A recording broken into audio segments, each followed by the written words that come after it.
یہ جو انیشیٹو ہے روڈ سیفٹی، ہم یوتھ اگینسٹ اسپیڈ کے نام سے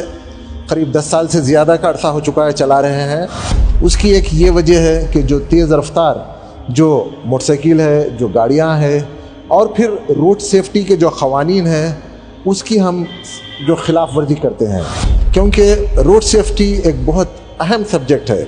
اور جو روڈ کے جو قوانین ہیں، جو رولز ہے، جو ریگولیشن ہے، اس کے فالو کرنا ہم سب کی ذمہ داری بنتی ہے، کیونکہ یہ جو ہماری جو جان دی ہوئی ہے اللہ تعالیٰ کی جان دی ہوئی ہے، اور اس کی حفاظت کرنا ہمارا فریضہ ہے۔ اور جب وقت آتا ہے تو اللہ تعالیٰ ہم کو بلا لیتا ہے، مگر اس کے لیے میں سمجھتا ہوں کہ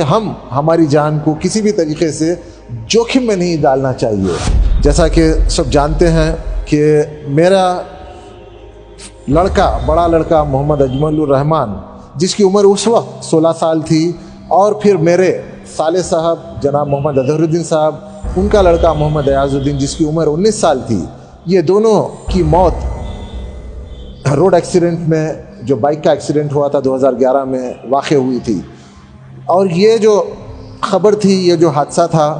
یہ جو ٹریجڈی تھی، یہ جو سانحہ تھا، ساری دنیا کو اس وقت ہلا دیا تھا کہ اسپیڈ تو بہت اچھی لگتی ہے،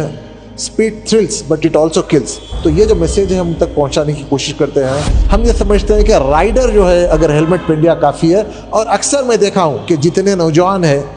وہ صرف اور صرف پولیس کے ڈر سے ہیلمٹ پہنتے ہیں۔ دیکھتے ہیں کہ آگے سگنل آ رہا ہے، پولیس والا ہے، فوراً ہیلمٹ نکالتے ہیں، سر پہ رکھ لیتے ہیں، بیلٹ بھی نہیں لگاتے، پھر جیسے ہی آگے بڑھتے ہیں ہیلمٹ نکالتے ہیں، پھر بازو لگا لیتے ہیں۔ یہ میں سمجھتا ہوں کہ آپ پولیس کو بیوقوف مت بنائیے، بلکہ آپ خود اپنی حفاظت کے لیے ہیلمٹ پہنیے، اور ہمیشہ جب کبھی بھی آپ گھر سے نکلے، آپ حفاظت کی جو دعا ہے وہ دعا پڑھیے گا، اور آپ ہیلمٹ نہ پہنے ہو، اور اس ایکسیڈنٹ میں خدا نہ خواستہ اللہ نہ کرے کہ اگر موت واقع ہو جاتی ہے، اس کے بعد آپ سوچئے اگر اس کی اطلاع اگر آپ کے والدین تک پہنچتی ہے، آپ کے بھائی بہن تک، یا آپ کی بیوی بچوں تک پہنچتی ہے، تو کیا ان کے دل پہ گزرے گی؟ آپ تو اس دنیا سے چلے جائیں گے، مگر آپ نے کبھی سوچا ہے کہ اپنی والدہ کے بارے میں، اپنے بھائی کے بارے میں، اپنی بہن کے بارے میں، اپنی بیوی کے بارے میں، اپنے والد کے بارے میں، اپنے بچوں کے بارے میں؟ تو میں سمجھتا ہوں کہ میرے پیارے نوجوان ساتھیوں، میرے پیارے دوستوں، میری آپ تمام سے گزارش ہے، آپ تمام سے بنتی ہے، اور میں ہاتھ جوڑ کے آپ سے ریکویسٹ کرتا ہوں کہ آپ لوگ نیگلیکٹ مت کیجیے روڈ سیفٹی کو۔ آپ کو لگ رہا ہوگا کہ خلیق الرحمان صاحب